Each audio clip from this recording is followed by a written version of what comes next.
Jail থেকে বের হলেন জামিনে, কিন্তু কে জানতো এই হাল হবে তার। জামিনে মুক্তি পাওয়া সিরাজগঞ্জ ৩ আসনের সাবেক সংসদ সদস্যকে জেল গেটে ধরে পুলিশে সোপর্দ করল ছাত্র জনতা। মঙ্গলবার রাত ৮টার দিকে সিরাজগঞ্জ জেলা কারাগারের সামনে থেকে সিরাজগঞ্জ ৩ আসনের সাবেক সংসদ সদস্য আব্দুল আজিজকে জেলগেট থেকে পুলিশে সোপর্দ করে ছাত্র জনতা।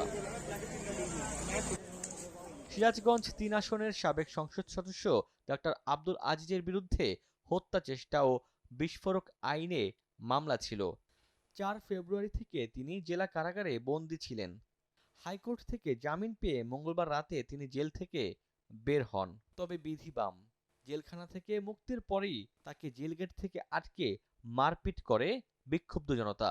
এরপর স্বৈরাচার সরকারের আমলের এ এমপিকে পুলিশে দেয় স্থানীয়রা।